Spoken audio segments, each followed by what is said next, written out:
Hello students, welcome to this another video of class 9 science. कैसे हो आप सब। इससे पहले वाली वीडियो में हमारा जो चैप्टर नंबर 1 था मैटर इन आवर सराउंडिंग्स, उसको हमने अच्छे से समझा है। ठीक है, 51 मिनट्स का वीडियो है। अगर आप वो वीडियो अच्छे से देख लेते हो तो आपको ये श्योरिटी मैं दे रही हूँ कि 90% NCERT question you do by your self. ठीक है, कोई उसमें ऐसा नहीं होगा कि क्वेश्चन की आपको नहीं आ रहा है, आपको समझ में नहीं आ रहा है। अगर आप चैप्टर की वीडियो अच्छे से देख रहे हैं, समझ रहे हैं ना चैप्टर को, कोई भी क्वेश्चन ऐसा नहीं बचेगा जो आपको नहीं आएगा। ठीक है, और अगर आपको कुछ चाहिए अलग से दैट आपको हिंदी में पढ़ना है, मैं हर एक वर्ड का हिंदी बताऊं और मतलब अपना स्पीड ज़्यादा करूं धीरे करूं, तो आप मुझे बताइए। ठीक है, कमेंट सेक्शन में आप बताइए। अगर ये भी अगर जैसे मैं पढ़ा रही हूँ वैसा ठीक लग रहा है तो भी बताइए, नहीं लग रहा है जैसा आपको चाहिए उस टाइप से आप मुझे बता सकते हैं। ठीक है, तो इस वीडियो में हम अपने NCERT के जितने भी क्वेश्चंस हैं उनके सॉल्यूशंस करेंगे। ठीक है, उनको समझाएंगे अच्छे से। तो देखते हैं, ये जो हमारा फर्स्ट क्वेश्चन है NCERT का पेज नंबर 3 पर है। ठीक है, पेज नंबर 3 पर फर्स्ट क्वेश्चन है हमारा, which of the following are matter. इसमें से बहुत सारी चीज़ें इधर दी हुई हैं, पूछा इनमें से मैटर कौन सा है। फर्स्ट ऑफ ऑल आपको ये पता होना चाहिए मैटर होता क्या है। ठीक है, जब मैंने चैप्टर पढ़ाया बहुत ही अच्छे से बहुत ज़्यादा एग्जांपल्स दे के बताया था कि मैटर होता क्या है। Matter is a thing that has mass and occupy space. Matter एक वो चीज़ होती है, एक ऐसी वस्तु होती है जो या तो जगह को घेरती है, ठीक है, स्पेस को घेरती है। दूसरी चीज़ क्या है, एक या तो उसके अंदर मास होगा, उसका कुछ वेट वजन होगा और वो कुछ न कुछ स्पेस को ऑक्यूपाई करेगी। दो चीज़ें इनमें से जो ऑब्जेक्ट है फुलफिल कर रही है वो तो हो जाएंगी मैटर। नहीं है वो मैटर नहीं है। ठीक है, तो देखते हैं हम। पहला ऑप्शन है हमारा चेयर, ये मैटर है। देखो चेयर के पास मास भी है, चेयर स्पेस भी ऑक्यूपाई करता है, तो आंसर होगा फर्स्ट ऑफ ऑल हमारा होगा चेयर। चेयर एक मैटर होता है। ठीक है, उसके बाद सेकंड है एयर। क्या हवा स्पेस ऑक्यूपाई करती है। जो मैंने चैप्टर पढ़ा था एयर का एग्जांपल देके, गैस का एग्जांपल देके आपको समझाया था दैट एयर मैटर कैसे होती है। मैं भी फिर से बता देती हूँ, एयर मैटर इसलिए होती है क्योंकि एयर का एक तो वजन भी होता है। एयर क्या होती है, मिक्सचर ऑफ गैसेज होती है ना, oxygen carbon dioxide nitrogen argon, अलग अलग टाइप की गैसेज होती है एयर के अंदर। ठीक है, जैसे आप किसी ऑक्सीजन सिलेंडर को होल्ड करते हो तो ऑफकोर्स उसके अंदर कुछ ना कुछ तो वजन होता ही है, ऐसे हल्का तो होता नहीं है ऑक्सीजन सिलेंडर। ठीक है, carbon dioxide cylinder, CO2 cylinder आप देखते हो फायर एक्सटिंक्शन के लिए यूज़ करते हैं हम। ठीक है, आग को बुझाने के लिए स्कूल्स वगैरह में भी लगे होते हैं। तो एयर जो होता है उसके अंदर मास भी होता है और वो स्पेस को भी ऑक्यूपाई करता है, तो जो एयर है वो भी हमारा मैटर होता है। ठीक है, इसके बाद है एग्जाम्पल लव। क्या लव के पास कोई वेट होता है। ठीक है, love is nothing. Love is just जो आप अपने पेरेंट्स से करते हो, अपने फ्रेंड से करते हो, भाई बहन से करते हो। लव का कोई मास नहीं होता, कोई वेट नहीं होता, ना ही लव कोई स्पेस ऑक्यूपाई करता है। That's why love is not considered in the category of matter. ठीक है, लव मैटर नहीं होता है। इसके बाद आता है स्मेल। स्मेल मतलब होता है सूंघना। ठीक है, smell is not a matter. जो आप स्मेल कर रहे हो ना, परफ्यूम का स्मेल, या फिर आप मान सकते हो जैसे कि जो इंसेंस स्टिक अगरबत्ती आप जलाते हो घर में उसका स्मेल, वो मैटर होता है। Smell is not a matter. ठीक है, तो स्मेल भी हमारा मैटर नहीं है, लव भी हमारा मैटर नहीं है। हेट भी एक फीलिंग है, जैसे लव एक फीलिंग है ऐसे ही हेट भी एक फीलिंग है। लव मैटर नहीं है, हेट भी मैटर नहीं है। Next is almond. आमंड क्या होता है, बादाम। ठीक है, बादाम का भी मास होता है एंड वो स्पेस भी ऑक्यूपाई करता है। Therefore almond is also considered as matter. ठीक है, आमंड के बाद आते हैं थॉट, हमारे विचार। ऑफ कोर्स बहुत ही सिंपल सी चीज़ है, thought is not a matter because thought neither have space thought neither occupy space as well as thought nor have mass. ना तो थॉट के पास मास होता है, ना ही थॉट हमारा स्पेस ऑक्यूपाई करता है, इसलिए थॉट क्या हो जाएगा, हमारा मैटर नहीं होता है। कोल्ड एक सीजन होता है, ठंडा लगना। ठंडा का कोई स्पेस होता है क्या, नहीं होता है। ठीक है, ना ही ठंडे का कोई मास होता है। ठंडा क्या है, क्या मास होगा इसका, कुछ भी नहीं। ठीक है, कोल्ड भी कोई मैटर नहीं है। नेक्स्ट इज लेमन वाटर, नींबू का पानी। ठीक है, लेमन वाटर जब आप किसी ग्लास में डालते हो तो देखो स्पेस भी ऑक्यूपाई करेगा लेमन वाटर। ठीक है, लेमन वाटर ज़मीन पे गिराते हो कुछ ना कुछ स्पेस ऑक्यूपाई करेगा। दूसरी चीज़ क्या है, लेमन वाटर का मास भी होता है। That's why lemon water is a matter. Next one is smell of perfume. देखो स्मेल ऑफ परफ्यूम जब मैंने अभी बताया था, स्मेल ऑफ परफ्यूम का स्मेल ये भी एक मैटर होता है। क्यों, क्योंकि देखो कुछ एयर के अंदर ही एयर क्या है, एयर भी एक मैटर है ना, एयर के अंदर अलग अलग गैसेस होती है। परफ्यूम का स्मेल भी एक टाइप, स्मेल की जो ये स्मेल है एयर के अंदर ही मिक्स हो जाता है, ठीक है। जैसे हमारे नोज तक पहुंचेगी ये स्मेल एयर के अंदर मिक्स हो जाएगी। अगर एयर मैटर है तो स्मेल ऑफ परफ्यूम भी तो मैटर होगा ना, ठीक है। तो लिखेंगे हम द स्मेल ऑफ परफ्यूम, ये भी एक हमारा मैटर है। ये तो हो गया हमारा क्वेश्चन नंबर 1। कौन कौन सी चीज़ इसमें से मैटर है? Chair, air, almond, lemon water, smell of perfume are considered as matter because they occupy space and they have mass. ठीक है, ये हो गया हमारा क्वेश्चन नंबर 1। समझ में आया? किसी को कोई डाउट है? ठीक है, क्वेश्चन में पूछा था मैटर कौन से है इसमें से, chair, air, love, smell, hate, almond, thought, cold, lemon water, smell of perfume, इनमें से कौन कौन से मैटर है ये हमने बता दिए। ठीक है, इसके बाद हम करेंगे क्वेश्चन नंबर 2। देखिए, see this is the second question. इस क्वेश्चन में क्या पूछा है? Give reason for the following. एक क्वेश्चन पूछा है, उसका रीजन पूछा है हमसे। ठीक है, क्वेश्चन क्या है? The smell of hot sizzling food reaches you several metres away, but to get the smell from cold food you have to go close. कहता है कि जो गर्म खाना होता है ना, गर्म खाना, उसकी खुशबू तो आपको बहुत दूर से आ जाती है, लेकिन अगर ठंडा खाना होता है तो आपको पास जाना पड़ता है। ऐसा क्यों होता है? देखो, इसका सिंपल सा लॉजिक ये है, जो गर्म खाना होता है ना, गर्म खाने के गर्म पार्टिकल्स होंगे जो हवा के अंदर जाएंगे, और हवा क्या है, कॉन्टिन्यूसली मूव करती रहती है। ठंडे खाने के भी पार्टिकल्स होते हैं जो हवा के पास जाते हैं, और वो पार्टिकल्स भी मूव करते हैं। लेकिन हमें ये बताना है कि गर्म खाने की खुशबुएं जल्दी क्यों आती है। ठीक है, इसका रीज़न ये है क्योंकि जो गर्म खाने के जो पार्टिकल्स हैं, जो देखो, जहाँ पे टेम्परेचर ज़्यादा होता है वहाँ पे काइनेटिक एनर्जी ज़्यादा होती है। काइनेटिक एनर्जी ज़्यादा होना मतलब फास्ट मूव करना। ठीक है, काइनेटिक एनर्जी ज़्यादा होना मतलब फास्ट मूव करना। तो देखो, गर्म खाना, गर्म पार्टिकल, ज़्यादा टेम्परेचर, ज़्यादा काइनेटिक एनर्जी, तो फास्ट मूव करते हैं, तो हमें ज़्यादा जल्दी इसकी स्मेल आ जाती है। ठीक है, तो हम लिखेंगे इसका आंसर,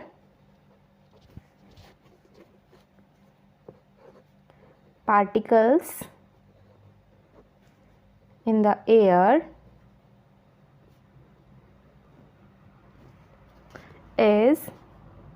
contain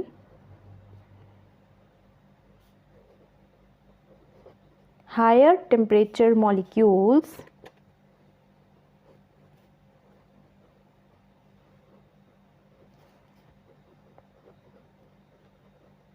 which acquire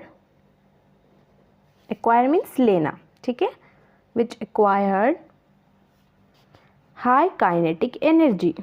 ठीक है, जिसकी वजह से हमारी काइनेटिक एनर्जी भी ज़्यादा हो जाती है। High kinetic energy which aids them to move fast, hence the smell of hot food reaches fast in comparison to cold food। क्योंकि ठंडे वाले खाने में क्या होता है, काइनेटिक एनर्जी कम होती है, तो धीरे मूव करेंगे। हो गया ना इजी सा आंसर? समझ में आया? कुछ भी अगर डाउट हो आप बताइए, ठीक है, मैं उसको नेक्स्ट वीडियो में और भी अच्छे से कवर करूँगी। देखिए, इसमें क्या है, particles in the air contain high temperature molecule. ठीक है, जो गर्म खाने, मतलब इसमें एक चीज़ और ऐड कर सकते हैं, high temperature molecules of hot food. ठीक है, जो गर्म खाने के जो मॉलिक्यूल्स होते हैं उनका टेम्परेचर हाई होता है, which require high kinetic energy, जिनकी काइनेटिक एनर्जी ज़्यादा होती है, जिसकी वजह से वो फास्ट मूव करते हैं। इसलिए स्मेल ऑफ हॉट फूड क्या होता है, हमें जल्दी मिल जाता है, जल्दी पहुंच जाता है हम तक। ठीक है, तो ये हो गए हमारे question number 1 and question number 2। कुछ चीज़ें अगर आपको डाउट हो, ये था क्वेश्चन नंबर 1, क्वेश्चन नंबर 2। देखिए, अब हम करते हैं क्वेश्चन नंबर 3। देखिए, ये है हमारा question number 3। A diver is able to cut through water in a pool. Which property of matter does this observation show? कहता है कि पानी के अंदर, स्विमिंग पूल के अंदर किसी में पानी के अंदर कोई जो डाइव होता है, डाइव मारने वाला, उसको बोलते हैं डाइवर। ठीक है, डाइव मारने वाला, वो जो होता है डाइवर किसी पूल के अंदर इजीली पानी को कट कर देता है, इस तरीके से कट करके आगे जाता है, ठीक है। Which property of matter does this observation show, इस ऑब्जर्वेशन से मैटर की कौन सी प्रॉपर्टी पता चल रही है। मैं देखो इधर लिखा हुआ है डाइवर इसको कट कर पा रहा है, क्यों? देखो अगर जो बहुत ही ज़्यादा स्ट्रॉन्ग फोर्सेस ऑफ अट्रैक्शन होते हैं, जैसे कि बर्फ़ के अंदर होते हैं, किसी सॉलिड चीज़ के अंदर होते हैं, तो उसको इजीली नहीं तोड़ पाता। देखो हमने पढ़ा है ना, सबसे strong force of attraction solid में होता है, लिक्विड के अंदर वीक होते हैं एंड गैस के अंदर वीकेस्ट होते हैं, ठीक है। तो ये इजीली कट क्यों कर पा रहा है? Because liquid have weak forces of attraction between the water molecules, ठीक है। इधर हम लिखेंगे आंसर इसका, because of the weak forces of attraction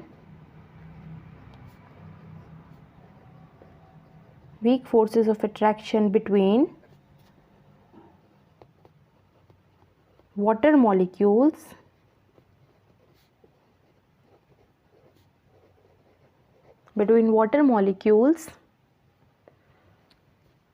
this is the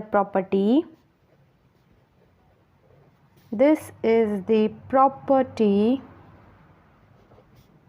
of water which leads to easy diving। देखो पानी के मॉलिक्यूल्स के बीच में वीक फोर्सेस ऑफ अट्रैक्शन है, यही वो प्रॉपर्टी है पानी की जिसकी वजह से इजीली वो डाइव कर पा रहा है। यही वो प्रॉपर्टी है मैटर की जो इधर शो हो रही है, ठीक है। This is the answer. ये हो गया हमारा थर्ड क्वेश्चन। अब हम करेंगे question number fourth. See this is the fourth question. इसमें क्या पूछा है, what are the characteristic of particles of matter. ये हमने पढ़ा है ना, पार्टिकल्स ऑफ मैटर के क्या कैरेक्टरिस्टिक्स होते हैं। देखो लिखते हैं हम इसकी कैरेक्टरिस्टिक। देखो हमने क्या क्या पढ़ा है। एक तो कैरेक्टरिस्टिक ये होता है कि जो पार्टिकल्स होते हैं मैटर के, इनके बीच में स्पेस होता है। इनके बीच में क्या होता है, इंटरमॉलिक्यूलर स्पेस होता है, दो पार्टिकल्स के बीच में स्पेस होता है, ठीक है। पार्टिकल्स जो होते हैं कांस्टेंट मोशन में होते हैं, रैंडम मोशन में होते हैं।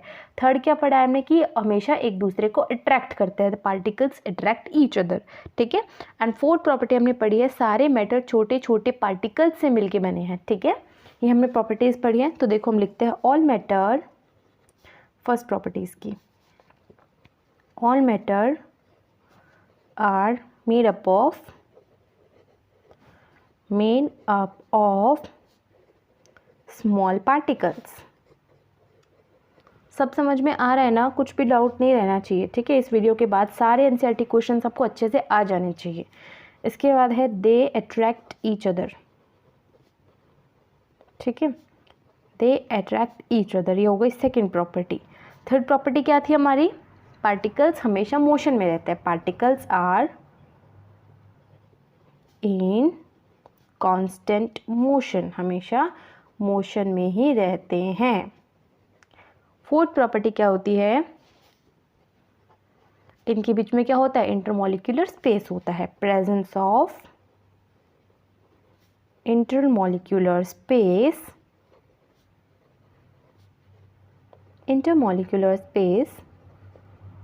बिटवीन पार्टिकल्स, ठीक है। ये हो गया हमारा फोर्थ पॉइंट। 4 कैरेक्टरिस्टिक्स इधर एनसीईआरटी में दी हुई हैं, अच्छे से आपको समझ आनी चाहिए। देखो क्या पढ़ा हमने, सारे पार्टिकल्स सारे जो मैटर होते हैं स्मॉल स्मॉल पार्टिकल्स से मिलके बने होते हैं, हमेशा सभी पार्टिकल्स एक दूसरे को अट्रैक्ट करते हैं, पार्टिकल्स हमेशा कांस्टेंट मोशन में रहते हैं और पार्टिकल्स के बीच में इंटरमॉलिक्यूलर स्पेस होता है। इंटर और इंट्रा क्या होता है बताया था ना, अगर एक ही मॉलिक्यूल के अंदर की बात हो रही है, ठीक है, उसके अंदर के स्पेस की बात हो रही है तो उसको बोलेंगे इंट्रा मॉलिक्यूलर स्पेस। और अगर दो पार्टिकल के बीच की बात हो रही है, बीच के स्पेस की बात हो रही है तो उसको बोलेंगे इंटर मॉलिक्यूलर स्पेस, ठीक है। समझ में आया? ये हो गया हमारा फोर्थ क्वेश्चन। तो अब अभी तक हमने 4 क्वेश्चन पढ़े, ठीक है। फर्स्ट क्वेश्चन में हमने क्या पढ़ा था, रिवाइज कर लेते हैं एक बार जल्दी से 1 मिनट में। इधर कुछ कुछ चीज़ें बताई थी, हमें बताना था मैटर कौन सा होता है। Chair, air, almond, lemon water, smell of perfume, ये होते हैं हमारे मैटर, ठीक है। सेकंड क्वेश्चन में एक क्वेश्चन पूछा था, हमें उसका रीज़न बताना था कि गर्म खाने की खुशबू में जल्दी क्यों आ जाती है in comparison to cold food. क्यों? क्योंकि गर्म खाने के जो पार्टिकल्स होते हैं उनके पार्टिकल्स का टेम्परेचर ज़्यादा होता है, जिसकी वजह से काइनेटिक एनर्जी ज़्यादा होती है एंड वो फास्ट मूव करते हैं, ठीक है। इसलिए में गर्म खाने की खुशबू जल्दी आ जाती है, ठीक है। ये था हमारा सेकंड क्वेश्चन। थर्ड क्वेश्चन में क्या था, डाइवर इजीली पानी को कट करता है, ठीक है, करता है। इसके अंदर मैटर की कौन सी प्रॉपर्टी शो हो रही है? कौन सी प्रॉपर्टी शो हो रही है? लिक्विड के वाटर मॉलिक्यूल्स के जो वीक फोर्सेस ऑफ अट्रैक्शन है, ये वाली प्रॉपर्टी शो हो रही है, ठीक है। तो इसकी वजह से क्या होता है कि डाइवर जो है इजीली वाटर को कट करके स्विम कर पाता है। फोर्थ क्वेश्चन में क्या था, कैरेक्टरिस्टिक पूछे थे पार्टिकल्स ऑफ मैटर की। फर्स्ट क्या था, सारे मैटर छोटे छोटे पार्टिकल्स से मिलके बने होते हैं। वो पार्टिकल्स हमेशा एक दूसरे को अट्रैक्ट करते हैं। पार्टिकल्स कांस्टेंट मोशन में रहते हैं। Presence of intermolecular space between particles, ठीक है। पार्टिकल्स के बीच में इंटरमॉलिक्यूलर स्पेस प्रेजेंट होता है, ठीक है। ये जो पेज नंबर 3 पे 4 क्वेश्चंस थे वो हमने करे, ठीक है। अब हम करेंगे नेक्स्ट पेज वाले क्वेश्चंस। ये नेक्स्ट है, पेज नंबर 6 पे क्वेश्चंस है। फर्स्ट क्वेश्चन है, इसमें जो पूछा है, mass per unit volume of a substance is called density. Density की डेफिनेशन बताइए। मास पर यूनिट वॉल्यूम किसी भी सब्सटेंस की डेंसिटी होती है, आपने पढ़ा भी होगा ना। डेंसिटी को लिखते हैं किससे? रो से। Rho is equal to mass by volume, ठीक है। Mass per unit volume, mass per unit volume is density, ठीक है। अब करना है, मैं arrange the following in order of increasing density. कुछ चीज़ें दी हुई है, हमें उन्हें in order of increasing density के इंक्रीजिंग ऑर्डर में लिखना है। देखो, डेंसिटी को हम कैसे बता सकते हैं? जिसका मास ज़्यादा होगा उसकी डेंसिटी ज़्यादा होगी, जिसका मास कम होगा उसकी डेंसिटी भी कम होगी, ठीक है। तो देखो, हमें पहले ढूंढना है सबसे कम मास वाला। इंक्रीजिंग ऑर्डर में लिखना है ना, तो सबसे कम मास किसका होगा? हवा का होगा, ठीक है। तो सबसे पहले लिख देंगे हम एयर, ठीक है, एयर। उसके बाद देखो, exhaust from chimney, Honey, water, chalk, cotton, iron, ये देखो पहले गैस आएंगे, देन लिक्विड आएगा, देन सॉलिड आएंगे, ठीक है। तो पहले गैस वाली चीज़ें करते हैं। एयर हो गया, then exhaust from chimney, chimney से जो धुआं निकलती है वो, ठीक है, तो वो आ जाएगा। इसके बाद एग्जॉस्ट फ्रॉम चिमनी, ठीक है। इसके बाद है नेक्स्ट, अब लिखेंगे हम लिक्विड वाली चीज़ें, हनी, वाटर, ठीक है। 2 चीज़ें देखो, सॉरी एक चीज़ और रह गई इसमें, एनसीईआरटी में दी हुई है, कॉटन, चॉक, कॉटन, आयरन। ये जो कॉटन है ये कैसे लिखेंगे? देखो, ये हम लिक्विड से लिखेंगे पहले और एयर के बाद। तो इस एग्जॉस्ट फ्रॉम चिमनी के बाद आएगी हमारी कॉटन, क्योंकि कॉटन वाटर से हल्का होता है, लिक्विड से हल्का होता है ना, मास उसका कम होता है, ठीक है। अब हम लिखेंगे लिक्विड वाली चीज़ें, हनी एंड वाटर, ठीक है। हनी और वाटर में किसका मास ज़्यादा होता है? ऑफकोर्स हनी का मास ज़्यादा होता है, और जो जिसका मास ज़्यादा उसका डेंसिटी भी ज़्यादा। तो पहले लिखेंगे हम कम डेंसिटी, कम मास वाला वाटर, देन आएगा हमारा हनी।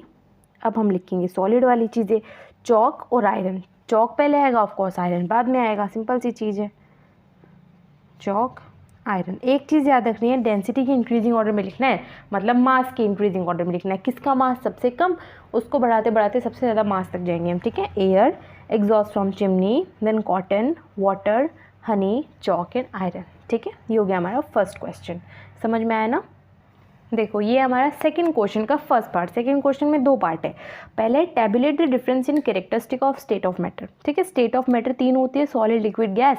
हमें उनके कैरेक्टरिस्टिक को टेबल के फॉर्म में लिखना है, ठीक है। हमने हमने इस चैप्टर पढ़ा था तो हमने इसको टैबुलेट फॉर्म में ही पढ़ा था, ठीक है। बहुत से कैरेक्टरिस्टिक्स पढ़े थे, ठीक है। इधर देखिए, इधर हम लिखेंगे कैरेक्टरिस्टिक्स, ठीक है।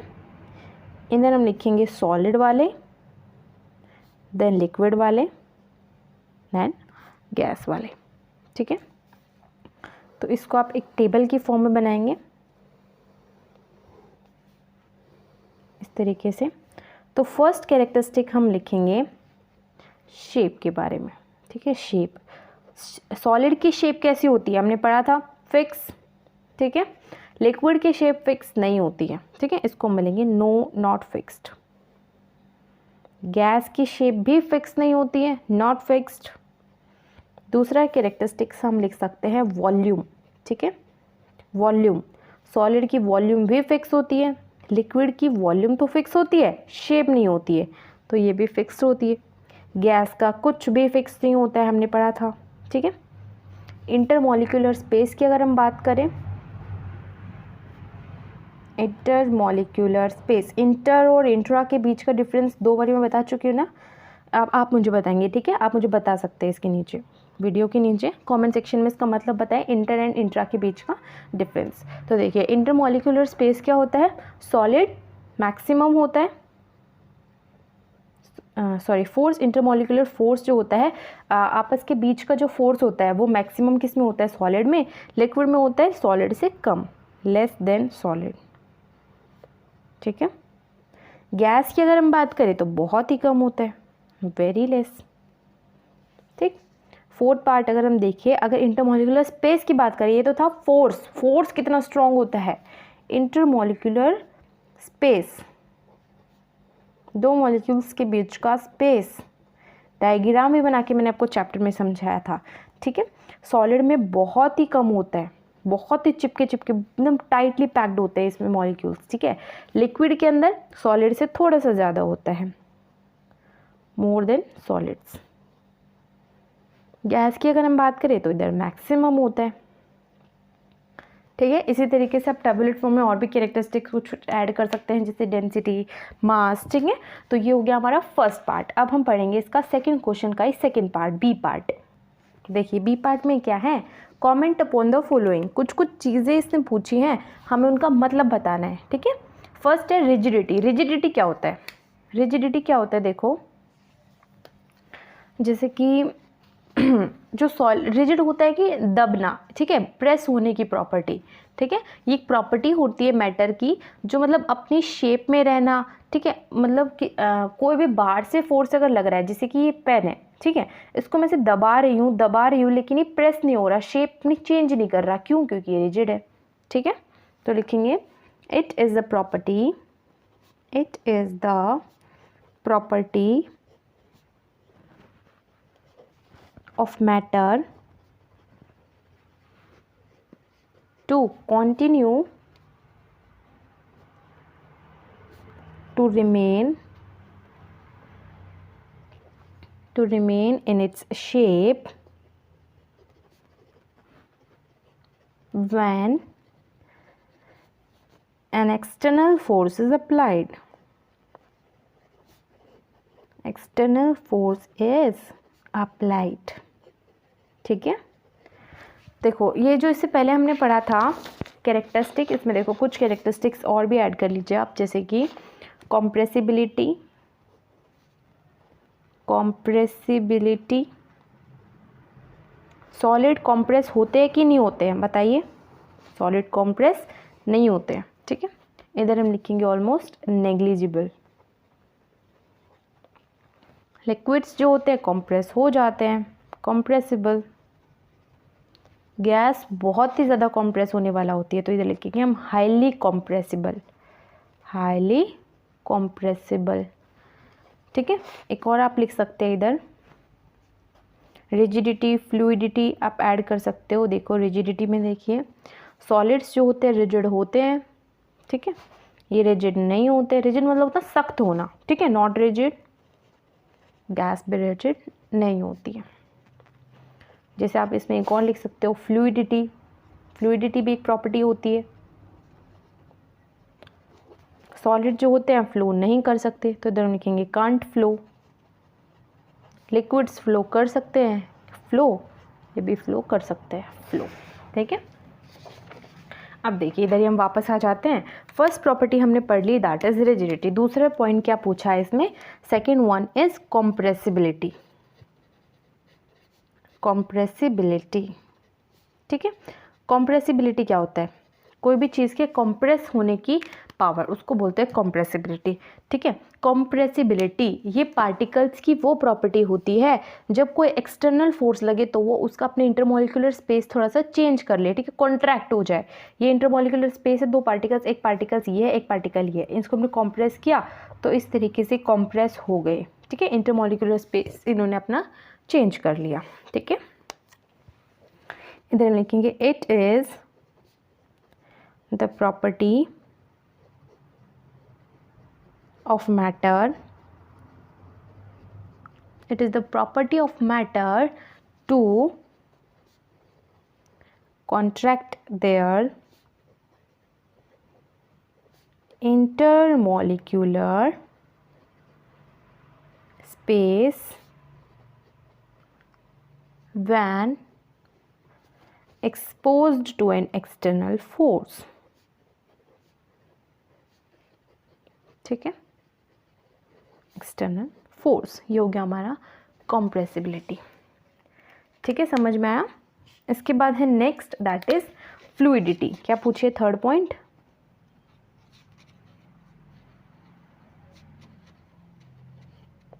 फ्लूइडिटी। फ्लूइडिटी क्या होता है?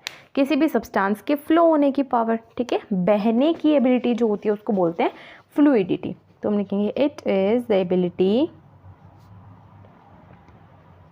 Ability of a substance to flow. बस खत्म, बहुत इजी है। ठीक है, नेक्स्ट प्रॉपर्टी क्या पूछी है इसने? Filling a gas container. Fourth पूछा इसने, फिलिंग अ गैस कंटेनर। कोई भी गैस कंटेनर है उसको फिल करना। ठीक है, क्या होता है? कोई हम बोल सकते हैं जैसे कि लिक्विड को हमने किसी गैस कंटेनर में डाला तो उसने गैस कंटेनर को फिल कर दिया, या फिर किसी गैस कंटेनर के अंदर आप ये सॉलिड चीज़ डाल दो, पेन डाल दो। मान लो एक कंटेनर है, ये पेन डाल दिया आपने, क्या इसने इसको फिल किया? बहुत सारा स्पेस बच गया। लिक्विड को डालते तो पूरे उसके अंदर फैल जाता है, उसकी शेप ले लेता है वो। ठीक है, गैस डालते तो वो भी शेप ले लेता है। ठीक है, तो इधर हम लिखेंगे particles in a container take their shape,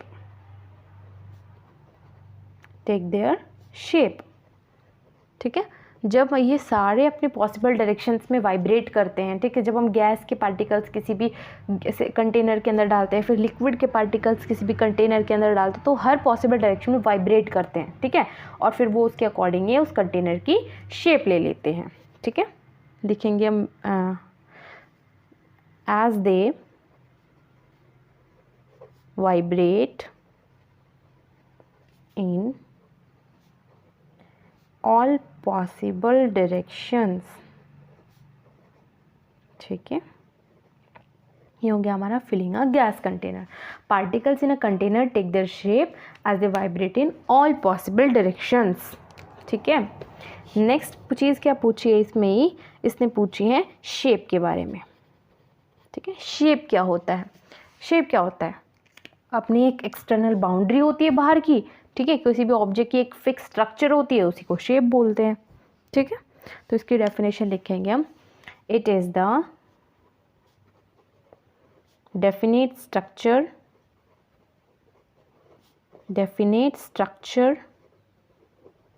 it is the definite structure of an object with in an external boundary.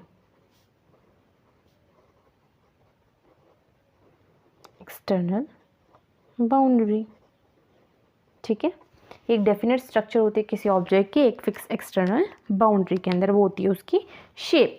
ठीक है, लास्ट चीज़ इसने क्या पूछी है? सॉरी, लास्ट नहीं, सेकेंड लास्ट, इसने पूछी है काइनेटिक एनर्जी। काइनेटिक एनर्जी क्या होती है? काइनेटिक एनर्जी क्या होती है?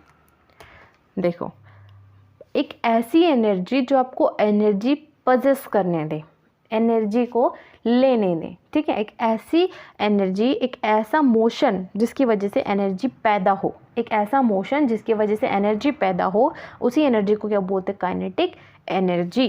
ठीक है, motion allow particles to possess energy. ठीक है, to possess energy which is referred as kinetic energy। आप ये भी लिख सकते हो, सॉलिड, लिक्विड, गैस के अंदर सबसे ज़्यादा काइनेटिक एनर्जी किस में होती है? सबसे कम होती है सॉलिड के अंदर, देन होती है लिक्विड्स के अंदर, देन होती है हमारी गैस के अंदर। और गैस के अंदर भी जो हॉट होती है उसकी काइनेटिक एनर्जी ज़्यादा होती है। ठीक है, आपने पढ़ा भी होगा काइनेटिक एनर्जी का फॉर्मूला, ठीक है, लोअर क्लासेस में, हाफ mv², ठीक है, जहाँ पे m क्या होता है मास और v क्या होती है डेंसिटी, सॉरी वेलोसिटी, v क्या होती है वेलोसिटी ऑफ द पार्टिकल, ठीक है। तो लास्ट चीज़ पूछी है इसने डेंसिटी, सेवन्थ पॉइंट क्या पूछा इसने, डेंसिटी। डेंसिटी क्या होती है हमने अभी भी पढ़ा, mass per unit volume of a substance is called density, ठीक है। हम इधर लिख सकते हैं mass per unit volume of a substance is called density, ठीक है। ये हो गया हमारा डेंसिटी की डेफिनेशन। इसका फॉर्मूला भी आप लिख सकते हो, डेंसिटी मास बाय वॉल्यूम।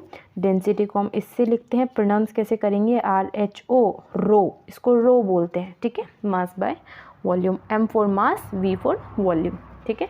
ये हो गया हमारा सेकेंड क्वेश्चन का सेकेंड पार्ट। रिजिडिटी पूछा था। रिजिडिटी क्या होती है, किसी भी मैटर की ऐसी प्रॉपर्टी जब उस पर बाहर से कोई फोर्स लगे तो भी वो अपनी शेप में रहे, ठीक है। सख्त होना, कॉम्प्रेसिबिलिटी दब जाना, इंटरमोलिकुलर फोर्स जो इंटरमोलिकुलर स्पेस जो है वो कॉन्ट्रैक्ट हो जाता है। फ्लूइडिटी क्या होता है, कोई भी सब्सटेंस के फ्लो होने की एबिलिटी, ठीक है। फिलिंग अ गैस कंटेनर, किसी कोई भी कंटेनर है वो उसके अंदर हम कुछ भी डालते हैं तो वो उसकी शेप ले लेता है सारी डायरेक्शंस में वाइब्रेट करने के बाद। शेप क्या होता है, किसी भी एक सब्सटेंस, कोई भी ऑब्जेक्ट, उसकी डेफिनेट एक स्ट्रक्चर होती है, एक्सटर्नल बाउंड्री के अंदर वो उसकी शेप होती है। काइनेटिक एनर्जी क्या होती है, जब मोशन की वजह से जब कोई एनर्जी पैदा होती है उसको बोलते हैं काइनेटिक एनर्जी, और इसका फॉर्मूला होता है हाफ mv²। डेंसिटी की बात करें तो मास पर यूनिट वॉल्यूम किसी सब्सटेंस को उसको डेंसिटी बोलते हैं। Density is mass by volume, और इसको प्रोनाउंस कैसे करते हैं, RHO, रो से, ठीक है। अब हम देखते हैं थर्ड क्वेश्चन। देखिए ये थर्ड क्वेश्चन है, इसके हमें रीजंस बताने हैं, ठीक है। फर्स्ट क्वेश्चन है, a gas फिल्स the completely the vessel in which it is kept. मतलब कोई भी वेसल है, कोई भी कंटेनर है, उसके अंदर अगर हम किसी गैस को रखते हैं तो वो उसको अच्छी तरीके से फिल कर देती है, ठीक है, उसको अच्छी तरीके से भर देती है। क्यों, क्योंकि देखो गैस जो होते हैं, गैस के पार्टिकल्स की जो फोर्स ऑफ अट्रैक्शन बहुत ही कम होते हैं, दूर दूर बिखरे बिखरे रहते हैं, ठीक है, तो इसलिए वो अच्छे से मूव कर सकते हैं। तो हम इसका आंसर लिखेंगे, answer of first part, there is low force of attraction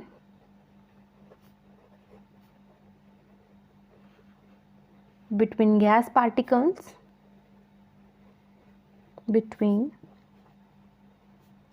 particles and they are free to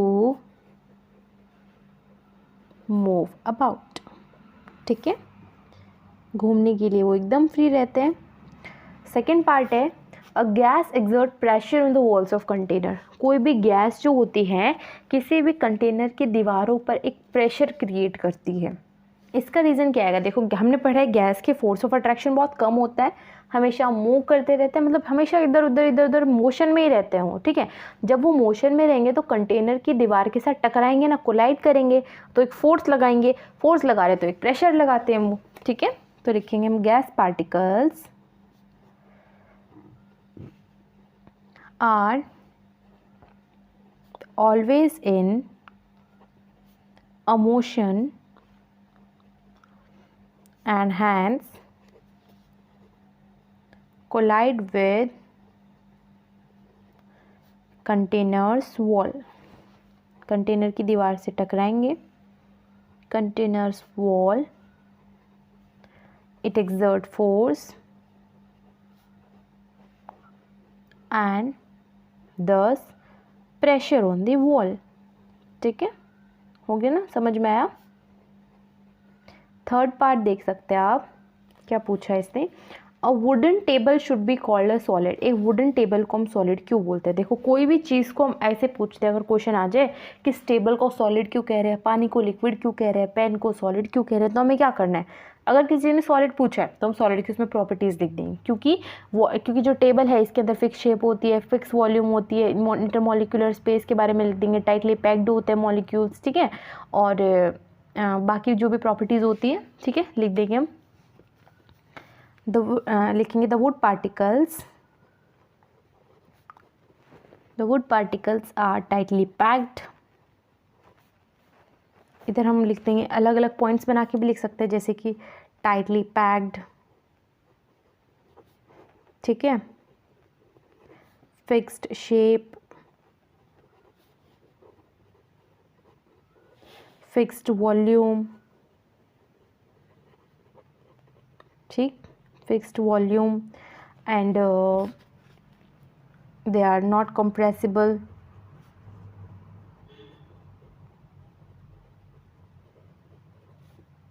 strong intermolecular force, ठीक है। आप इस तरीके के पॉइंट्स लिख सकते हैं और लिख देंगे लास्ट में, hence the wooden table is called a solid because it fulfills all the property of a solid।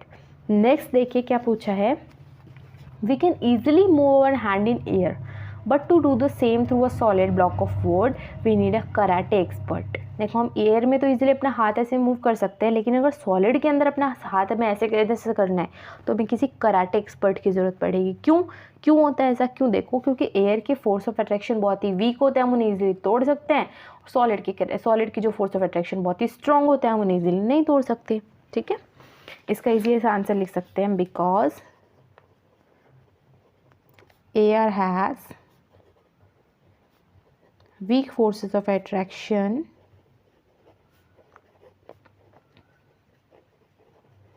which is easy to break, ठीक है,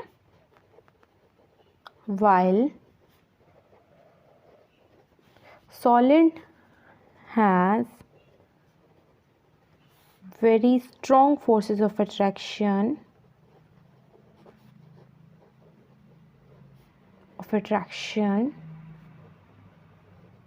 therefore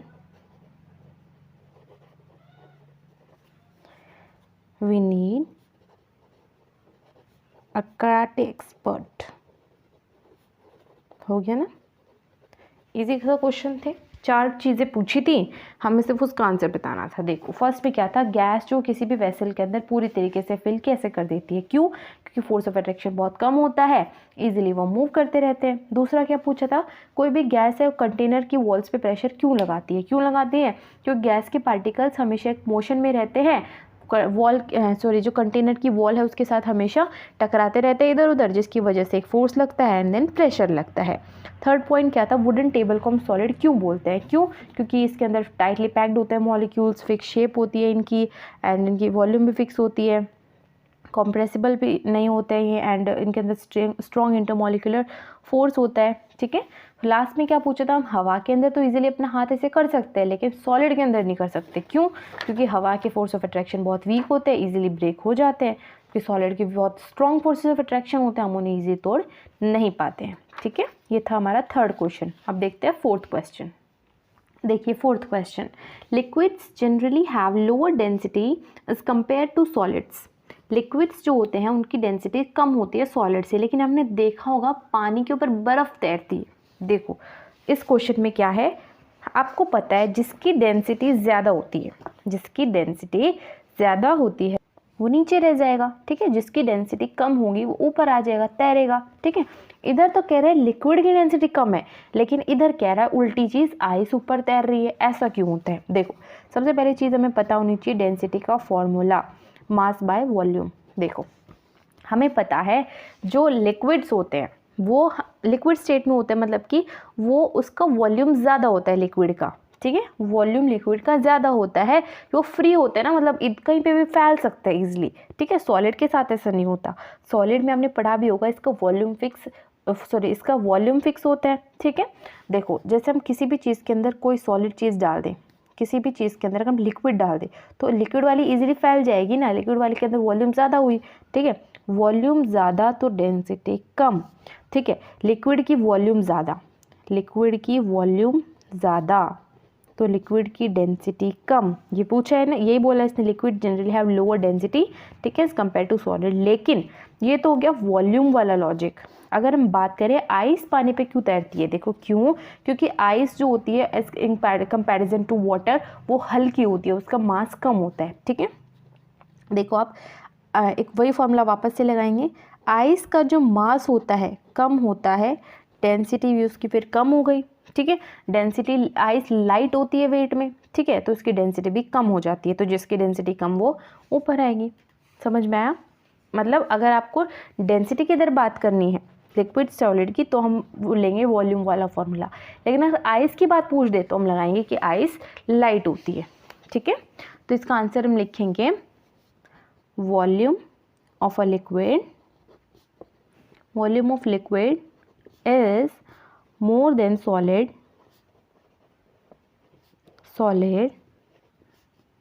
so liquid have lower density, ठीक है। अगर हम बात करें आइस की, ice is lighter than water, ठीक है, lighter than water, so it floats on water, ठीक है, it floats on water, ठीक है। ये आपके पेज नंबर 6 के क्वेश्चंस कंप्लीट हो गए। एनसीईआरटी के जितने भी क्वेश्चंस हैं वो सब मैं कराती जा रही हूँ। देखिए जैसे ये क्वेश्चंस थे इधर सब हो गए हैं, ठीक है। इसके पहले हमारे जो क्वेश्चंस थे वो यहाँ पे थे, ठीक है, ये करा है। अब हम करेंगे नेक्स्ट क्वेश्चन जो कि है हमारे पेज नंबर 9 पर, ठीक है। यहीं से देखिए आप क्वेश्चन क्या है। First question, convert the following temperature to Celsius scale. दो टेम्परेचर दिए गए हैं, उनको हमें सेल्सियस में चेंज करना है, सेल्सियस, केल्विन में दिए हुए हैं, सेल्सियस में चेंज करना है, ठीक है। तो सबसे पहले इधर लिखेंगे पेज नंबर 9 के क्वेश्चन हैं ये। आंसर नंबर फर्स्ट, पहला क्या है 300 केल्विन, दूसरा है 573 kelvin. First one is 300 kelvin, second one is 573 kelvin. हमें पता है सेल्सियस और केल्विन में क्या, हमें एक चीज़ पता है 0 degree Celsius is equal to 273 kelvin, ठीक है। 0 degree Celsius is equal to 273 kelvin, ठीक है। हमें सेल्सियस में चेंज करने हैं तो हम कैसे लिखेंगे, देखो इजीली सॉल्व कर सकते हैं हम इसको। 273 kelvin is 0 degree Celsius, 1 kelvin is what 0 minus 2, sorry हमें 300 का निकालना है ना, 300 का। तो देखिए 300 में से 273 आप माइनस कर दीजिए, कितना आ जाएगा 27 डिग्री सेल्सियस। नेक्स्ट इधर था 573 केल्विन, तो 573 केल्विन के लिए आप क्या करोगे 573 माइनस 273, इधर आ जाएगा 300 डिग्री सेल्सियस। देखो अगर आपको केल्विन से सेल्सियस बनाना है तो माइनस 273 करेंगे, सेल्सियस से केल्विन बनाना है तो हम प्लस 273 करेंगे, ठीक है। दोनों के आंसर आ गए। नेक्स्ट है what is the physical state of water as 250 degree Celsius and 100 degree Celsius. हमें बताना है पानी किस स्टेट में रहेगा 250 डिग्री सेल्सियस पे एंड एक पार्ट तो ये है 100 डिग्री सेल्सियस पे। देखो हमें पता है 100 डिग्री सेल्सियस पे पानी उबल जाता है, ठीक है। 100 पे पानी जो है उबल जाता है, तो 100 पे पानी जो है हमने पढ़ा है latent heat of fusion, latent heat of vaporisation, दोनों चीज़ें पढ़ी है। मतलब 0 डिग्री सेल्सियस पे आइस भी रहेगा, मतलब सॉलिड स्टेट भी रहेगी, लिक्विड स्टेट भी रहेगी, एंड 100 डिग्री सेल्सियस पे लिक्विड स्टेट भी रहेगी और गैस स्टेट भी रहेगी। पढ़ा है ना हमने अच्छे से। चैप्टर की वीडियो अगर आप देखे हो ना तो आपको कोई नहीं रोक सकता है क्वेश्चन करने से, बहुत इजी क्वेश्चन है, ठीक है। 250 डिग्री सेल्सियस मतलब 100 से ऊपर है, 100 से ऊपर है तो ऑफकोर्स गैस स्टेट ही होगी, ठीक है, गैसियस स्टेट। और अगर 100 डिग्री सेल्सियस है तो बोथ लिख देंगे हम, बोथ गैस एंड लिक्विड, ठीक है। ये आपको फिर से मैं बता देती हूँ, अगर 0 डिग्री सेल्सियस पे पानी की फिजिकल स्टेट पूछता है तो सॉलिड एंड लिक्विड दोनों ही हो सकती है, ठीक है। सिमिलरली 100 डिग्री सेल्सियस पे पानी की कंडीशन पूछ रहा है तो वो लिक्विड और गैस ये दोनों हो सकती है, ठीक है। हो गया ना सॉल्व। देखिए अब थर्ड क्वेश्चन देखिए, for any substance why does the temperature remain constant during the change of state. अब यही पूछा है कि कोई भी सब्सटेंस के लिए जब उसकी स्टेट चेंज होती है तो उसका टेम्परेचर कांस्टेंट क्यों होता है। यही तो चीज़ है ना, 100 डिग्री सेल्सियस पे गैस भी है लिक्विड भी है, 100 डिग्री सेल्सियस पे लिक्विड से गैस बन रहा है, ठीक है, लिक्विड से गैस बन रहा है, टेम्परेचर तो 100 ही रहेगा। कह रहा है कि 100 ही क्यों रहता है, ठीक है। अब इसका आंसर देखिए हम लिखेंगे आंसर नंबर 3, क्यों होता है, लेटेंट हीट की वजह से होता है, ठीक है। It is due to latent heat, it is due to latent heat, ठीक है। लिखेंगे हम एज द हीट सप्लाइड क्योंकि जो हीट हमने सप्लाई करी है वो कहाँ जा रही है, heat supplied to increase the temperature, increase the temperature of a substance, कहाँ जा रही है वो, is use to transform the state of matter, state of matter को चेंज करने में जा रही है। फिर आप बोल सकते हो is use to break down the force of attraction between liquid particles, ठीक है, लिक्विड और सॉलिड पार्टिकल्स, ठीक है। इसमें दोनों वाले कॉन्सेप्ट लेंगे, कोई भी एक चीज़ नहीं पूछी ना तो 0 और 100 दोनों वाला कॉन्सेप्ट लेके चलेंगे हम, ठीक है। Is used to transform the state of matter, ठीक है, state of matter, या फिर लिख सकते हो is used to break down the force of attraction of matter, ठीक है। नेक्स्ट है suggest a method to liquefy atmospheric gas, मतलब जो हवा हमारी जो गैस है ना इसको लिक्विफाई करना है, हमें लिक्विड में चेंज करना है। कैसे कर सकते हैं, देखो दो चीज़ों से कर सकते हैं। तो लिखेंगे हम इसका answer, it can be achieved by 2 ways. दो तरीके कौन से हैं, देखो उनकी बात करते हैं। एक तो है या तो हम प्रेशर को बढ़ा दें, दूसरा है हम टेम्परेचर को कम कर दें, ठीक है। जो कि क्या होता है, देखो प्रेशर को बढ़ा दें टेम्परेचर को कम कर दें, तो पहले हम लिखेंगे बाय इंक्रीजिंग प्रेशर, दूसरी है बाय डिक्रीजिंग टेम्परेचर,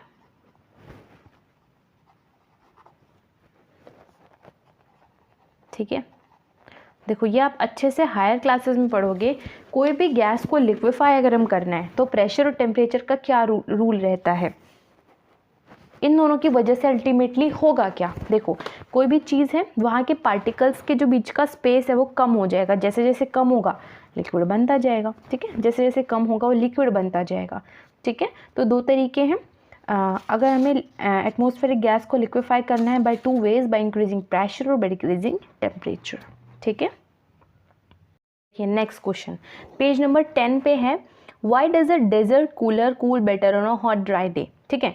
गर्म दिन होता है उस दिन जो डेजर्ट कूलर होता है ज़्यादा अच्छा कूल फील क्यों कराता है। देखो गर्म वाले दिन हमें कूलर में ज़्यादा ठंडा क्यों लगता है। देखो हमने जब पढ़ा था एक टॉपिक इवेपोरेशन, उसके हमने फैक्टर्स पढ़े थे, 4 फैक्टर्स, ठीक है।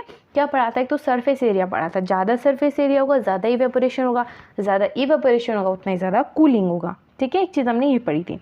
दूसरी चीज़ क्या पढ़ी थी, टेम्परेचर हमने पढ़ी थी, ज़्यादा अगर टेम्परेचर होगा तो ज़्यादा इवेपोरेशन होगा, ज़्यादा इवेपोरेशन होगा तो ज़्यादा कूलिंग होगा। थर्ड में हमने क्या पढ़ा था, third point by wind speed, ठीक है। विंड स्पीड अगर ज़्यादा होगी तो इवेपोरेशन ज़्यादा होगा। फोर्थ हमने पढ़ा थी ह्यूमिडिटी, ह्यूमिडिटी का उल्टा था, ह्यूमिडिटी अगर ज़्यादा होगी तो इवेपोरेशन कम होगा। तो देखो इधर पूछा है हॉट ड्राई डे, टेम्परेचर ज़्यादा है, टेम्परेचर ज़्यादा है तो अच्छा इवेपोरेशन होगा, जिसकी वजह से अच्छे हमें कूलिंग इफेक्ट्स मिलेंगे, ठीक है। तो हम लिखेंगे इट इज़ बिकॉज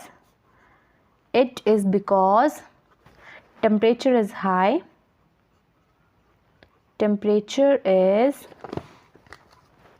हाई, और देखो ड्राई डे लिखा है, ड्राई डे मीन्स ह्यूमिडिटी कम है, humidity come, high and less humid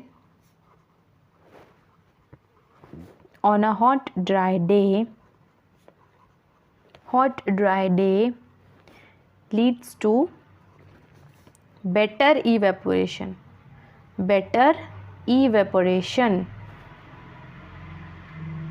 and hence better cooling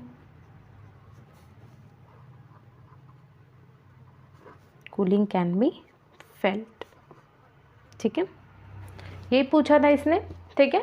गर्म दिन पे, ड्राई दिन पे हमें ज़्यादा ठंडा क्यों लगता है, क्योंकि गर्म दिन टेम्परेचर ज़्यादा होता है, अच्छा इवेपोरेशन होता है, ह्यूमिडिटी कम होती है, अच्छा इवेपोरेशन होता है, जिसकी वजह से हमें कूल फील होता है, ठीक है। नेक्स्ट क्वेश्चन है, how does the water kept in earthen pot become cool during summer. गर्मियों में आपने देखा होगा मटके के अंदर हम जो पानी रखते हैं वहाँ पे पानी ठंडा क्यों हो जाता है, क्यों, क्योंकि जो अर्थन पॉट जो मटका होता है ना उसके अंदर पोर्स होते हैं, ठीक है।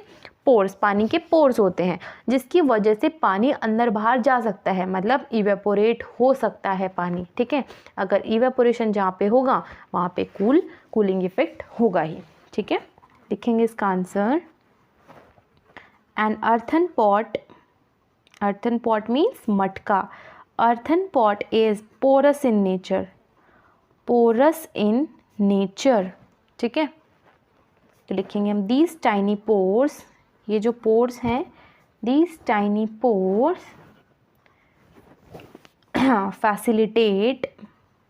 फैसिलिटेट मीन्स प्रोवाइड करना, देना, ठीक है। फैसिलिटेट इवेपोरेशन, जिसकी वजह से इवेपोरेशन होता है फ्रॉम द पॉट सरफेस से इवेपोरेशन हो पाता है, ठीक है, पॉट सरफेस। और इस पॉट सरफेस को इस इवेपोरेशन को क्या चाहिए, एनर्जी चाहिए होने के लिए, ठीक है। और वो एनर्जी कौन देता है, पानी देता है, ठीक है, जिसकी वजह से पानी ठंडा होता है। देखो जहाँ से भी एनर्जी जाती है वहाँ पे गर्मी कम होती जाती है। देखो जितनी ज़्यादा गर्मी उतनी ज़्यादा एनर्जी। अगर ये हाथ गर्म है तो इस हाथ पे एनर्जी ज़्यादा है, अगर हम हाथ से एनर्जी खींच लेंगे तो ये हाथ ठंडा हो जाएगा, ठीक है। तो इवेपोरेशन होने के लिए एनर्जी चाहिए, जो एनर्जी कौन देता है, पानी। पानी के अंदर से अगर एनर्जी गई तो पानी ऑफकोर्स ठंडा हो जाएगा, ठीक है। एक और चीज़ लिखेंगे हम, the evaporation requires energy which is provided by, कौन देता है वो energy, water, provided by water, ठीक है। And hence water turns cooler, पानी ठंडा हो जाता है। समझ में आया ना? कोई भी डाउट नहीं रहना चाहिए आपको इसमें, ठीक है, कोई भी क्वेश्चन में। अगर आपको फिर से कुछ समझ में नहीं आ रहा तो वीडियो को पीछे करके आप अच्छे से समझ सकते हैं, ठीक है। थर्ड क्वेश्चन देखिए, why does our palm feel cold when we put some acetone और पेट्रोल और परफ्यूम इन इट, ठीक है। हमारे हाथ पे, हमारे पाम पे जब हम कुछ एसीटोन, परफ्यूम, पेट्रोल रखते हैं तो हमें ठंडा फील क्यों होता है? क्योंकि ये बहुत ही ज़्यादा वॉलेटाइल सब्सटेंस होते हैं। वॉलेटाइल सब्सटेंस क्या होते हैं? जल्दी से उड़ जाने वाले सब्सटेंस, ठीक है, इवेपोरेट हो जाने वाले सब्सटेंस, ठीक है। तो जहाँ पे इवेपोरेशन होगा वहाँ कूलिंग होगी, वापस से वही वाला रूल लगेगा, ठीक है। तो हम लिखेंगे इसके आंसर में acetone, petrol, perfume are volatile substances. कैसे सब्सटेंस हैं ये? वोलेटाइल सब्सटेंसेस दैट इवेपोरेट कब इवेपोरेट होते हैं? जब वो एयर के कांटेक्ट में आते हैं। that evaporate very fast when they come in contact with air, when they come in contact with air, जो वो एयर के साथ कांटेक्ट में आते हैं, ठीक है। देखो इवेपोरेशन को वापस से एनर्जी चाहिए और यहाँ पे एनर्जी कौन देगा? हमारा पाम देगा। पाम से एनर्जी जा रही है तो ऑफ कोर्स ऑटोमेटिकली पाम हमारा कूल फील करेगा, ठीक है। Here energy is provided through our palm.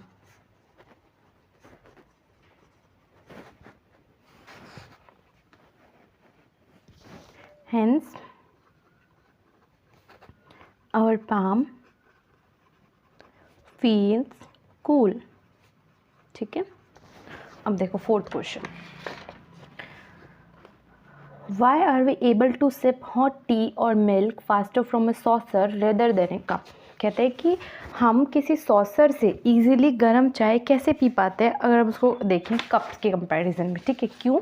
क्योंकि देखो सॉसर का सरफेस एरिया ज़्यादा होता है, जहाँ पे सरफेस एरिया ज़्यादा होता है वहाँ पे इवेपोरेशन ज़्यादा होगा, जहाँ इवेपोरेशन ज़्यादा होगा वहाँ कूलिंग ज़्यादा होगी, तो चाय वहाँ सॉसर में जल्दी से ठंडी हो पाएगी, ठीक है।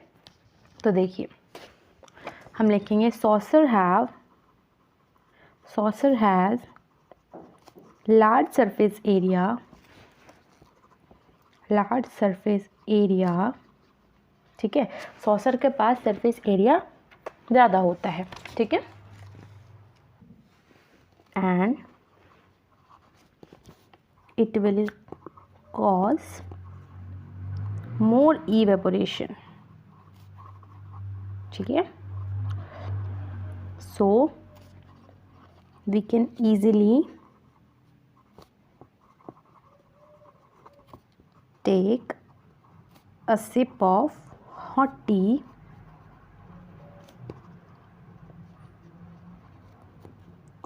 from a saucer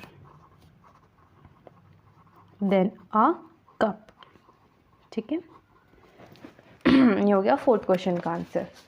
next is what type of cloth should we wear in summer. हमें गर्मियों में कैसे कपड़े पहनने चाहिए।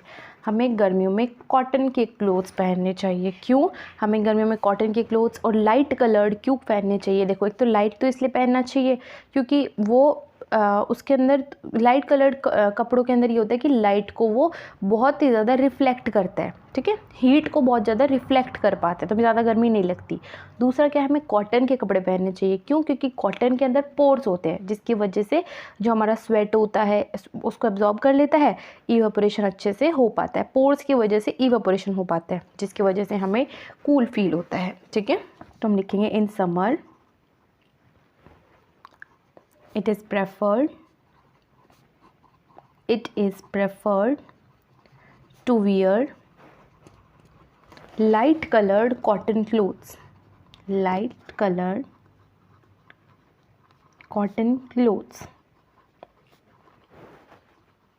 ठीक है, because light color reflects heat and cotton material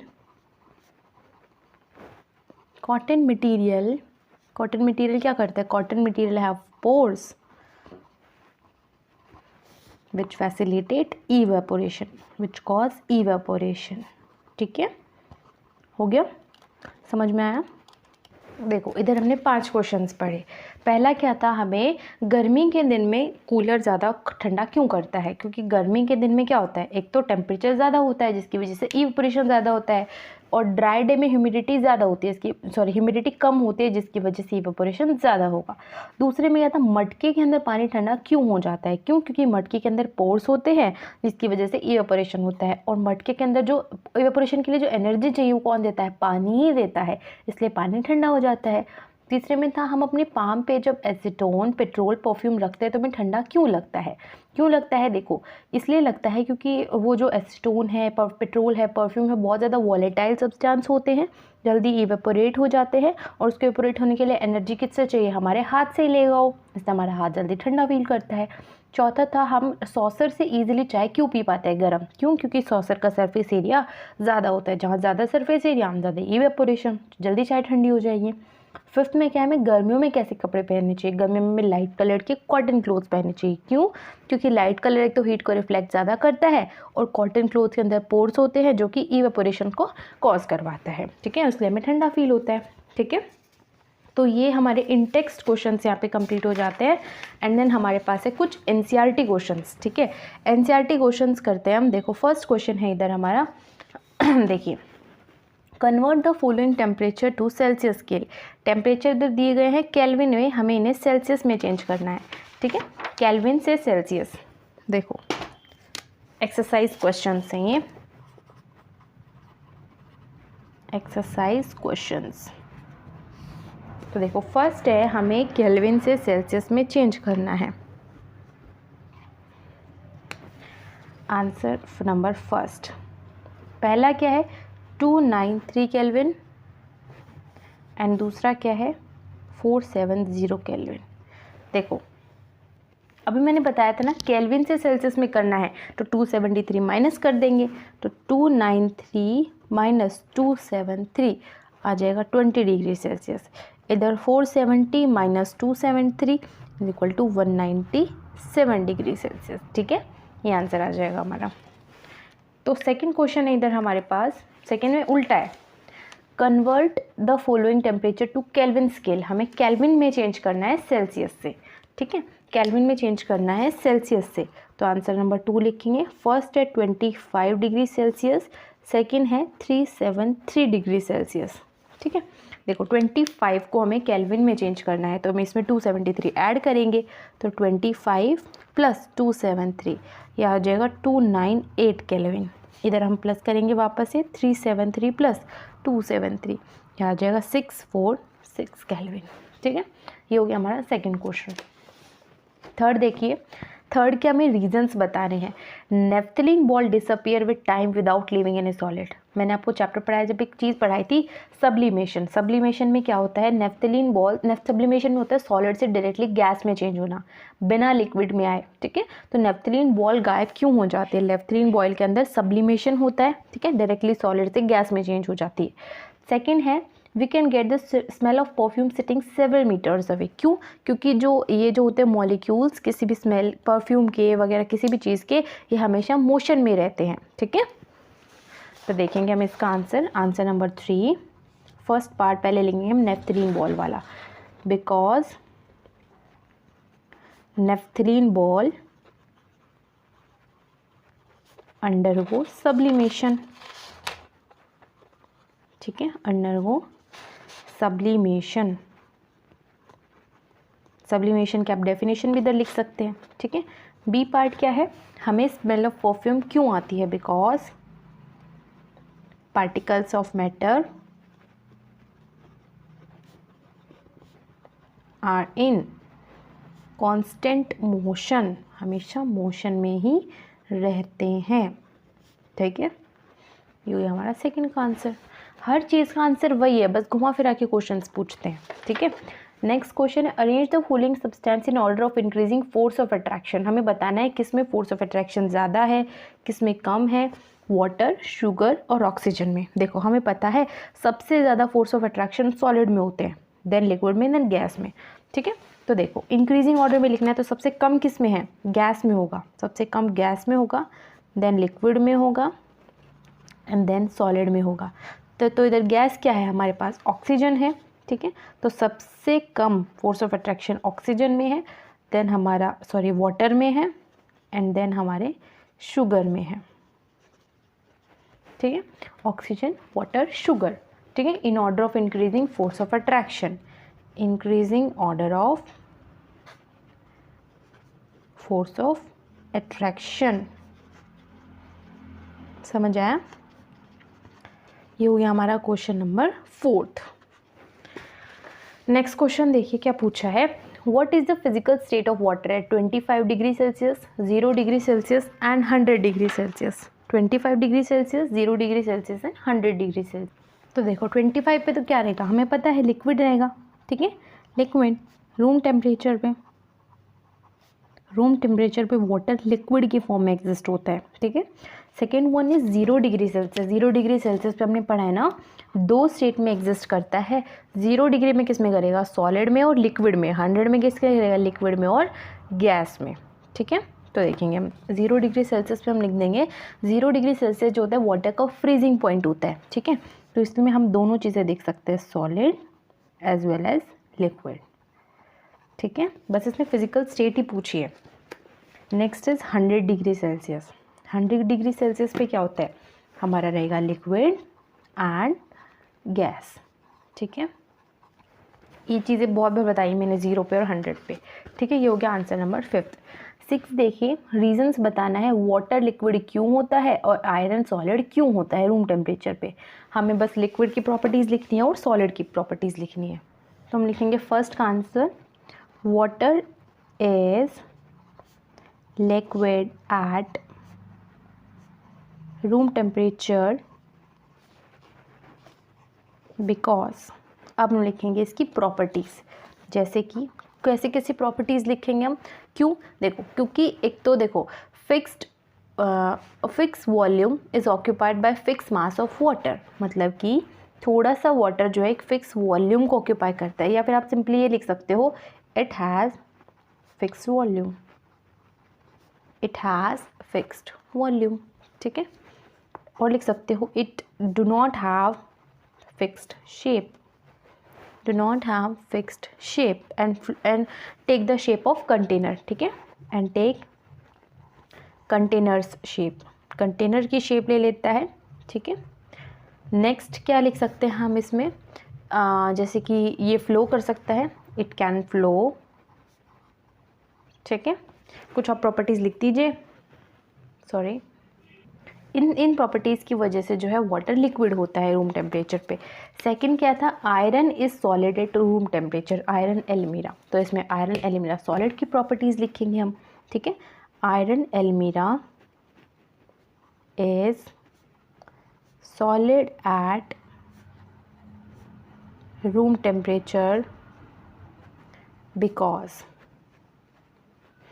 अब हम सॉलिड की प्रॉपर्टी लिखेंगे, इट हैज़ फिक्स्ड शेप, ठीक है, and volume, fixed shape and volume, ठीक है। इसकी डेंसिटी भी ज़्यादा होती है, हाई डेंसिटी, ठीक है। और क्या लिख सकते हैं, they are rigid, strong intermolecular force, ठीक है, स्ट्रॉन्ग इंटरमॉलिक्यूलर फोर्स। जितने भी प्रॉपर्टीज सॉलिड्स की, लिक्विड्स की, गैसेस की आती है आप सब इसमें लिख सकते हो, ठीक है। Next question 7, why is ice at 273 kelvin more effective in cooling than water at same temperature. देखो 273 केल्विन की बात कर रहे हैं, 273 केल्विन मतलब 0 डिग्री सेल्सियस, ठीक है। 273 केल्विन मतलब 0 डिग्री सेल्सियस, तो मतलब 0 डिग्री सेल्सियस पे जो आइस है ज़्यादा कूलिंग कैसे करती है इन कंपैरिजन टू वाटर। देखो हमें बताना है ठंडा कौन सा ज़्यादा है, ठीक है। 0 डिग्री सेल्सियस पे दो स्टेट एग्जिस्ट करती है ना, एक तो सॉलिड जो कि आइस की स्टेट होती है, एक होती है लिक्विड जो कि वाटर की स्टेट होती है। तो हमें बताना है ज़्यादा ठंडा किस में होता है।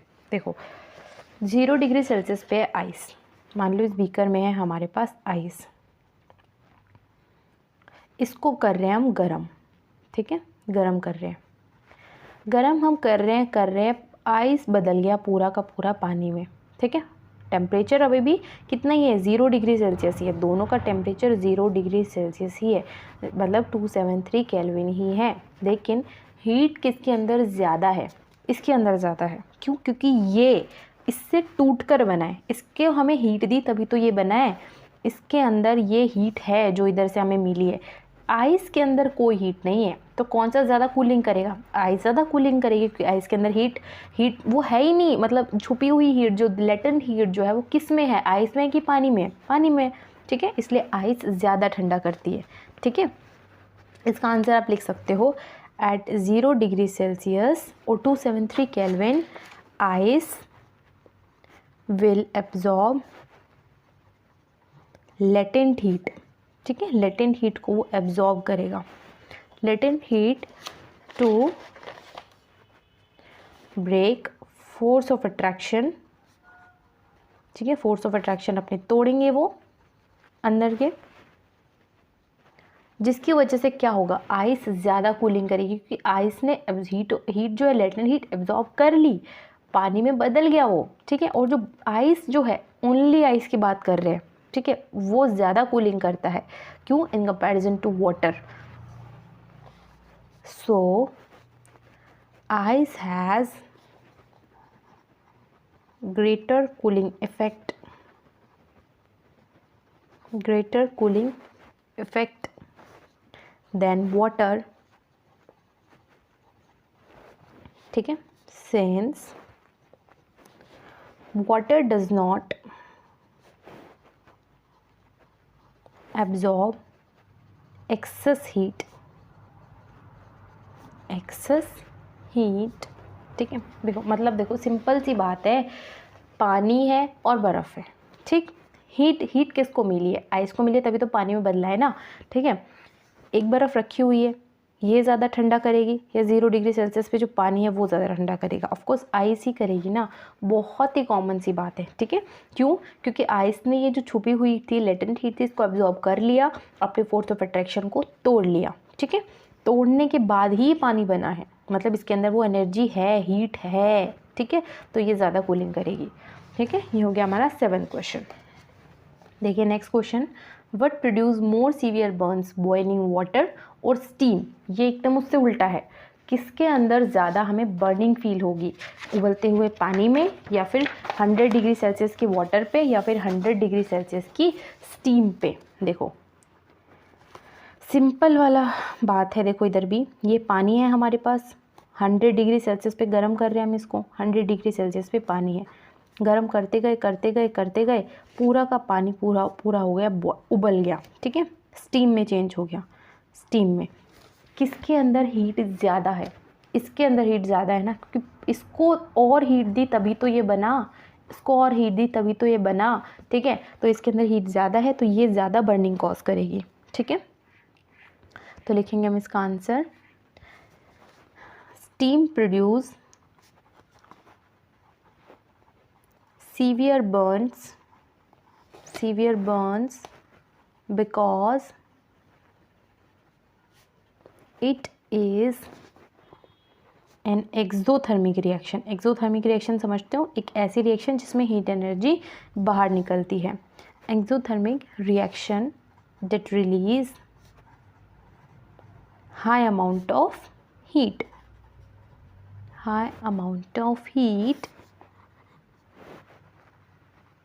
ठीक है।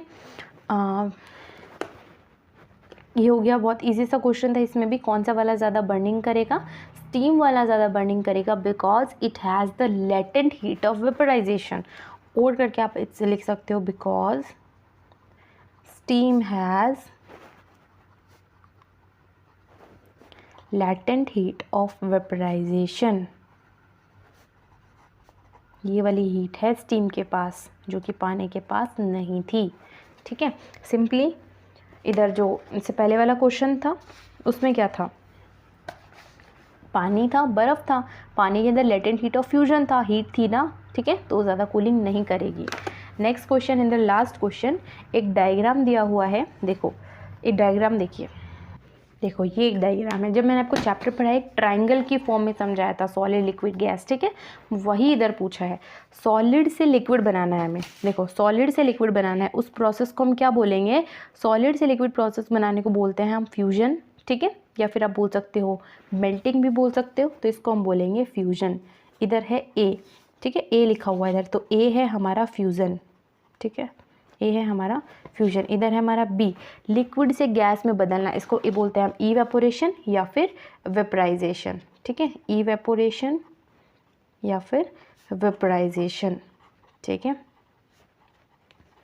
नेक्स्ट इज आवर सी, ये है हमारा सी, इधर है डी, ये है ई और ये है एफ, ठीक है। तो सी देखो, गैस से हमें लिक्विड बनाना है, गैस से लिक्विड बनाने के प्रोसेस को बोलते हैं कंडेंसेशन, ठीक है, क्या बोलते हैं हम, कंडेंसेशन, ठीक है। डी में लिक्विड से सॉलिड बनाना है, इसको आप बोल सकते हो सॉलिड फ्यूजन या फिर सॉलिडिफिकेशन, ठीक है, सॉलिड फ्यूजन या फिर सॉलिडिफिकेशन, दोनों ही ठीक है, ठीक है। नेक्स्ट इज आवर ई, ई में क्या करना है, सॉलिड से गैस में बदलना है, सॉलिड से डायरेक्टली गैस। अभी हमने पढ़ा था क्या होता है, सब्लिमेशन। और अगर गैस से सॉलिड में बदलना है, गैस से सॉलिड में बदलना है तो होगा डी सब्लिमेशन, डी सब्लिमेशन। ये हो गया हमारा लास्ट क्वेश्चन, ठीक है, A B C D E F, okay. इधर आप एक चीज़ और लिख सकते हो, इसकी हम अगर सॉलिड से गैस की तरफ जा रहे हैं तो हीट को हम करेंगे इंक्रीज़, प्रेशर को हम करेंगे डिक्रीज़, ठीक है। सिमिलरली अगर हम इधर आना है तो हीट को हम इधर करेंगे डिक्रीज़ एंड प्रेशर को करेंगे इंक्रीज़, ठीक है। तो ये थे हमारे सारे के सारे एनसीईआरटी क्वेश्चंस चैप्टर नंबर 1 के मैटर इन आवर सराउंडिंग्स, ठीक है। अगर आपको कोई भी क्वेश्चन समझ में नहीं आया हो देन प्लीज़ आप मुझे कमेंट सेक्शन में बताइए, नेक्स्ट वीडियो में मैं उसको और अच्छे से कवर कर दूँगी, ठीक है। और अगर फिर भी आपको समझ में नहीं आता, वीडियो को एक बार पीछे करके देख लीजिए, आपको समझ आ जाएगा, ठीक है। एंड जो चैप्टर वाला वीडियो है वो आप अच्छे से देख लेना, तो ही आप ये सारे क्वेश्चंस कर पाएंगे अच्छे से, ठीक है। अदरवाइज़ ये आपको समझ में नहीं आएगा ये वीडियो, अगर आप चैप्टर वाला वीडियो आपने नहीं देखा है, ठीक है। सो अब ये वीडियो हम यहाँ पे एंड करते हैं, नेक्स्ट वीडियो में हम चैप्टर नंबर 2 पढ़ेंगे, ठीक है। Till then thank you very much. If you like this video, subscribe this channel and like this video. Thank you.